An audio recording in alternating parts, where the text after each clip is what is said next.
Oke, baik. Perkenalkan, nama saya Alfian Drianto Ciputra dengan NIM D1041231074. Saya sedang berada di S1 Prodi Informatika, Fakultas Teknik di Universitas Tanjung Pura. Nah, pada kesempatan kali ini saya akan menjelaskan terkait tugas besar pengganti UAS pada mata kuliah Analisis dan Perancangan Sistem. Nah, untuk tugasnya itu menganalisis sistem, melakukan pemodelan proses, dan membuat prototipe sistem menggunakan Figma. Nah, untuk kasusnya sendiri, saya menggunakan sistem informasi Rusun Inuntan. Untuk Rusun Inuntan sendiri itu merupakan tempat penginapan atau kos yang dimiliki oleh Universitas Tanjung Pura dan berjarak cukup dekat dari Untan itu sendiri. Nah, pertama-tama kita akan menganalisis kelemahan sistem lama. Untuk sistem lamanya itu masih menggunakan metode konvensional, yaitu menggunakan kertas untuk pencetakan hasil transaksi dan juga penyimpanan data yang disimpan di dalam aplikasi Excel. Nah, selain itu juga kalau ingin membayar manual itu orang yang tinggal penghuni harus pergi ke kantor yang cukup jauh dari rusun Inuntan itu sendiri. Nah, kalau ingin menggunakan transfer, memang tidak perlu pergi, tetapi bukti transaksinya itu hanya berupa bukti transfer saja, tidak ada seperti struk pembayaran atau struk transaksi. Jadi kurang kuat buktinya. Nah, oleh karena itu diperlukan sebuah sistem informasi untuk membantu memproses data pemesanan kamar dan pembayaran bulanan tersebut.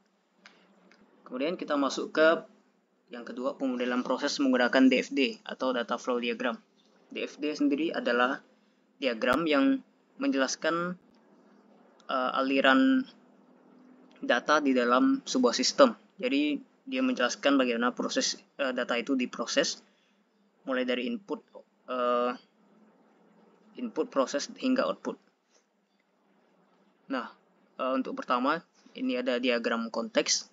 Ini terdiri dari 3 entitas, yaitu ada penghuni, admin, dan bank. Nah, masing-masing entitas ini akan memberikan data kepada sistem, dan juga sistem juga akan memberikan data juga kepada masing-masing entitas tersebut. Yang pertama mulai dari penghuni. Penghuni akan memberikan data seperti data login, data pribadi, data pemesanan kamar, dan data pembayaran bulanan. Nah, sebagai gantinya, sistem akan memberikan bukti pemesanan kamar dan juga bukti pembayaran bulanannya. Kemudian untuk entitas kedua, admin. Admin itu bisa juga memberikan data login dan data perubahan, data manipulasi, yaitu seperti mengedit dan menghapus data yang ada. Nah, sistem sebaliknya akan memberikan status perubahan, misalnya perubahannya berhasil, gagal, atau apa. Nah, yang ketiga itu ada pihak bank. Bank di sini berfungsi untuk mengkonfirmasi pembayaran yang dilakukan oleh penghuni. Jadi ini konsepnya seperti di aplikasi e-commerce yang terkenal seperti Shopee atau Tokopedia. Nah, selanjutnya kita akan masuk ke diagram overview, yaitu dikenal juga dengan DFD level 0. Nah, untuk diagram overview ini, saya bagi menjadi 5 proses utama. Yang pertama itu ada proses daftar atau login, kemudian pemesanan kamar, pembayaran bulanan, pencetakan log, dan manajemen data. Nah, kita akan bahas satu-satu. Proses 1.0 atau proses daftar dan atau login. Nah, untuk proses ini, bagi pengguna yang belum memiliki akun, itu wajib membuat akun. Yang kemudian data tersebut akan dimasukkan ke data store penghuni. Nah, pada saat membuat akun itu biasa akan diminta data-data pribadi seperti nama, nomor telepon, dan email. Dan juga diminta untuk membuat username dan password sendiri. Nah, kemudian jika penghuni sudah mempunyai akun, mereka tinggal login saja dengan memasukkan username dan password. Begitu juga dengan admin. Nah, admin di sini tidak bisa membuat akun karena memang admin ini sifatnya sangat operasional, jadi rahasia. Kemudian proses kedua, proses pemesanan kamar. Nah, untuk proses pemesanan kamar ini dilakukan oleh penghuni dengan mengisi data berupa nama, nomor kamar yang dipilih, kemudian pemesanannya untuk bulan berapa. Kemudian ada metode pembayaran dan juga terakhir melakukan transfer ke rekening tertera. Nah, setelah itu pihak bank akan mengkonfirmasi pembayaran tersebut. Kemudian untuk proses ketiga, proses pembayaran bulanan ini hampir sama dengan proses kedua. Bedanya ini penghuni melakukan pembayaran bulanan. Jadi dia hanya mengisi data nama dan juga nomor kamar yang sedang dihuninya. Dan juga pembayaran untuk bulan berapa. Begitu juga dengan metode pembayaran dan transfer ke rekening tersebut. Bank juga akan mengkonfirmasi pembayaran tersebut. Kemudian untuk proses 4.0 itu adalah proses pencetakan log. Ini di sini penghuni bisa melihat hasil riwayat transaksi mereka, bisa hasil riwayat pemesanan kamar ataupun riwayat pembayaran bulanan mereka, dan juga bisa dicetak dalam bentuk file.pdf. Kemudian yang terakhir proses 5.0 yaitu proses manajemen data. Nah, proses ini khusus dilakukan oleh admin, yaitu admin dapat mengedit dan menghapus data penghuni maupun data pemesanan kamar. Nah, selanjutnya kita masuk ke diagram rinci level 1. Diagram ini akan menjelaskan secara rinci masing-masing proses ini, jadi akan di breakdown satu-satu. Yang pertama itu ada proses 1.0 daftar atau login. Nah, untuk proses ini dibagi lagi, yaitu menjadi 3. Yang pertama itu ada proses 1.1 daftar, kemudian 1.2 login, 1.3 validasi. Nah, untuk daftar ini dilakukan jika penghuni belum mempunyai akun. Jadi dia memasukkan data pribadi seperti nama, email, nomor telepon, dan juga membuat username dan password. Nah, setelah itu data itu akan dimasukkan ke data store penghuni. Nah, jika penghuni sudah mempunyai akun, mereka tinggal login, masukkan username dan password, dan akan divalidasi dengan mengecek username dan password dari data store penghuni tersebut. Jika berhasil, maka sistem akan memberitahukan login berhasil kepada penghuni. Nah, hal yang sama juga terjadi pada admin pada saat ingin login. Kemudian kita masuk ke proses kedua, proses 2 pemesanan kamar. Ini dibagi menjadi 2, yaitu input data dan pembayaran. Untuk input data ini penghuni akan menginput data pemesanan kamar seperti yang saya bilang tadi, itu data nama, nomor kamar, pemesanan untuk bulan berapa. Nah, untuk data kamar itu akan diambil dari data store kamar, jadi dia mengambil data tersebut dan menampilkan kamar yang tersedia. Nah, setelah penghuni menginputkan data tersebut, proses lanjut ke pembayaran. Nah, di sini penghuni bisa menginput metode pembayaran yang diinginkan dan melakukan transfer. Nah, setelah itu bank akan mengkonfirmasi pembayaran tersebut dan memperbarui data pemesanan ini atau memasukkan data pemesanan ini ke data store pemesanan kamar. Kemudian yang ketiga itu proses 3.0 pembayaran bulanan. Ini juga dibagi menjadi 2, input data dan pembayaran. Ini sebenarnya hampir sama dengan proses pemesanan kamar. Bedanya itu hanya pada saat proses pembayaran di sini dia mengambil data dari pemesanan kamar yang terkait dengan penghuni yang sedang melakukan pembayaran bulanan saat ini. Jadi dia mengambil seperti data untuk dikoneksikan dengan ini. Nah, hampir sama input data ini, pembayaran, nomor kamar yang sedang dihuni, dan pembayaran untuk berapa. Kemudian tinggal melakukan pembayaran seperti biasa dan akan dikonfirmasi oleh bank dan disimpan di database di data store pembayaran bulanan. Kemudian untuk proses 4.0 ada pencetakan log. Nah, di sini penghuni bisa melihat log pemesanan kamar maupun log pembayaran bulanan. Nah, log pemesanan kamar sendiri akan diambil dari data store pemesanan kamar dan ditampilkan menjadi daftar log pemesanan kamar kepada penghuni. Begitu juga dengan log pembayaran bulanan, diambil dari data store pembayaran bulanan. Nah, yang terakhir ada proses 5.0 manajemen data. Nah, ini yang seperti yang sudah saya bilang, khusus untuk admin. Jadi admin bisa mengedit dan menghapus data penghuni maupun data kamar, data pemesanan kamar. Ini dibagi menjadi 2, manajemen penghuni, manajemen pemesanan kamar. Manajemen penghuni berarti dia bisa mengedit, menghapus data penghuni, dan begitu juga dengan manajemen pemesanan kamar. Baik, selanjutnya kita akan lanjut ke demo prototype menggunakan Figma. Oke, baik. Ini adalah versi desktop dari sistem rusun Inutan. Di halaman utamanya akan disediakan informasi singkat mengenai dusun Inutan, seperti alamat, fasilitas, dan juga kontak yang bisa dihubungi. Pertama-tama kita akan mengambil point of view dari penghuni. Sini kita anggap bahwa penghuni belum mempunyai akun, sehingga dia harus membuat akun terlebih dahulu. Jadi kita isikan data-data yang ada di sini. Daftar. Oke, kita sudah masuk ke halaman utamanya dan kita bisa melakukan proses transaksi. Kita akan melakukan pemesanan kamar. Masukkan nama, saya akan memakai nama saya sendiri. Kemudian untuk pemilihan kamar, ini warna yang agak gelap itu berarti sudah ditempati. Kalau yang putih berarti belum. Jadi saya akan membeli kamar 306. Kemudian untuk bulan kita anggap hari ini itu 30 Mei. Jadi kita akan memesan kamar untuk bulan Juni. Kemudian kita pilih metode pembayaran PCA dan kita pesan. Nah, di sini kita anggap bahwa kita sudah melakukan transfer. Jadi kita tinggal menunggu halaman ini muncul dan kita bisa lihat struknya. Berikut adalah struknya.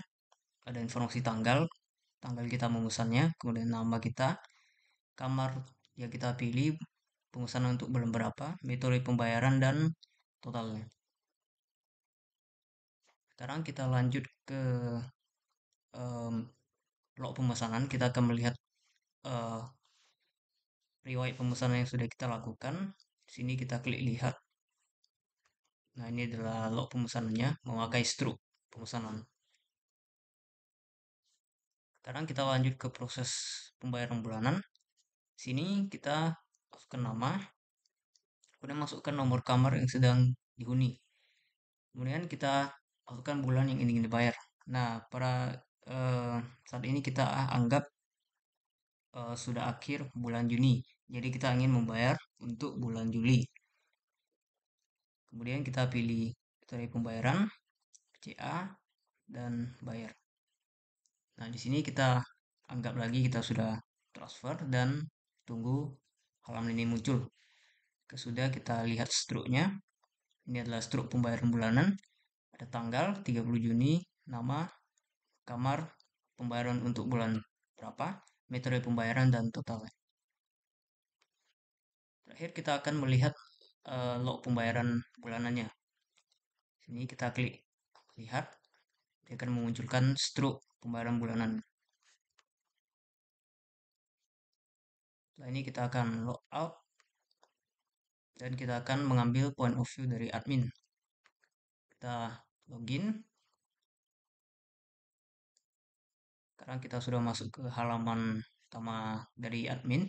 Kita bisa memulai dari penghuni. Sini ditampilkan total penghuni 25 orang. Nah, untuk admin ini dia bisa mengedit dan juga menghapus. Kita coba edit data ini. Nah, misalnya kita ingin mengedit nomor teleponnya. Nah, jika sudah kita simpan dan akan ada notifikasi seperti ini. Kita kembali dan kita coba untuk menghapus salah satu datanya. Kita hapus data kelima ini. Akan muncul konfirmasi seperti ini, kita klik hapus. Nah, ini adalah tampilan setelah data tersebut dihapus. Sisa 24 orang. Kembali ke beranda dan kita lanjut ke manajemen data pemesanan kamar. Nah, di sini kita juga edit data yang di sini. Misalkan kita ingin mengubah nomor kamarnya menjadi 304. Nah, di sini kita setelah sudah kita klik simpan. akan muncul notifikasi seperti ini. Kita kembali ke sini. Nah, kita ingin coba menghapus salah satu datanya juga, data kelima juga. Ini kamar 213, kita hapus. Hapus. Oke, nah jadinya tinggal 24 pemesanan. Selanjutnya kita akan manajemen data pembayaran bulanan. Nah, di sini sebenarnya admin tidak bisa edit maupun hapus, hanya bisa melihat datanya saja. Nah, untuk di sini kamarnya sudah menjadi 304 karena tadi sudah diubah menjadi 304 dan inilah data lengkapnya. Jadi kira-kira begitu untuk versi desktopnya. Sekarang kita akan coba untuk melihat versi Androidnya.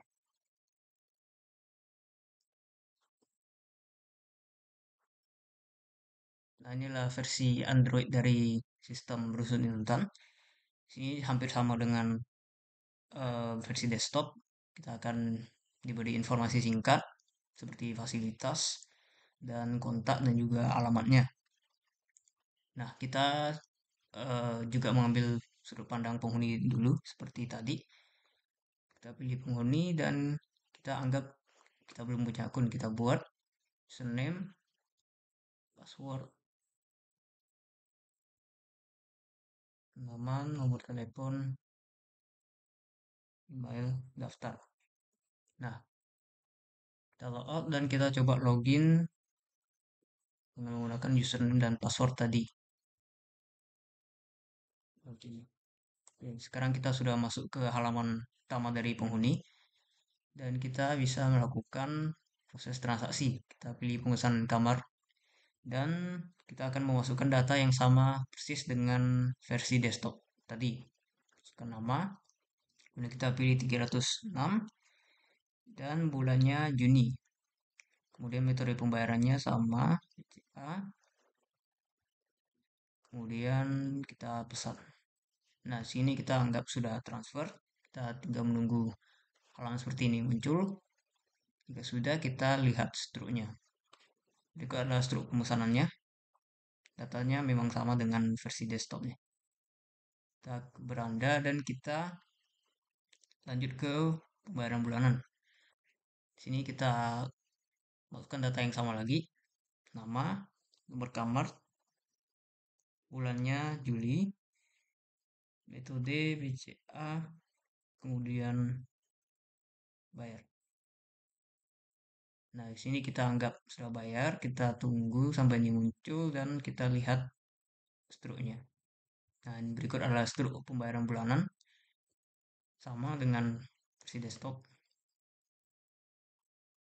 Kemudian kita akan lanjut ke log, mencetakan log. Kita lihat log pemesanan kamar terlebih dahulu. Kita pencet dan ini akan menampilkan struk pemesanan sama seperti desktop tadi.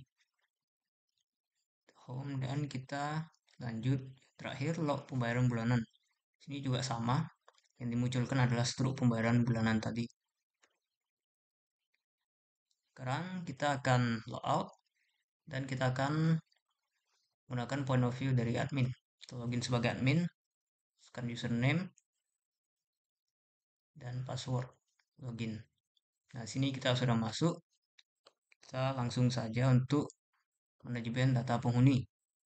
Nah, di sini kita lakukan hal sama dengan versi desktop tadi. Kita edit, kita ubah nomor teleponnya. Simpan, notifikasi muncul, kemudian kita kembali. Nah, kita juga akan hapus data kelima. Di sini konfirmasi kita hapus. Oke, sudah menjadi 24 orang. Setelah ini kita kembali ke beranda. Selanjutnya kita akan lanjut ke manajemen data pemesanan kamar. Nah, di sini kita akan edit juga seperti versi desktop tadi. Kita edit dan kita ganti nomor kamarnya. Kita simpan. Karena ada notifikasi, kita kembali. Nah, ini kita juga akan menghapus data kelima. Kamar 213. Hapus. Hapus. Oke, sekarang sudah sisa 24 pemesanan. Kita kembali ke beranda dan kita manajemen pembayaran bulanan. Ini juga sama dengan versi desktop. Admin tidak bisa edit maupun hapus. Jadi kita hanya bisa melihat. Dan ini nomor kamarnya juga berubah seperti desktop tadi karena kita sudah mengubahnya di pemesanan. Dan ini ada data lengkapnya untuk pembayaran bulanan. Oke, kita kembali ke beranda. Jadi sekian penjelasan tugas dari saya terkait tugas besar pengganti UAS pada mata kuliah analisis dan perancangan sistem. Mohon maaf atas kesalahan kata dan pengucapan. Terima kasih dan sampai jumpa.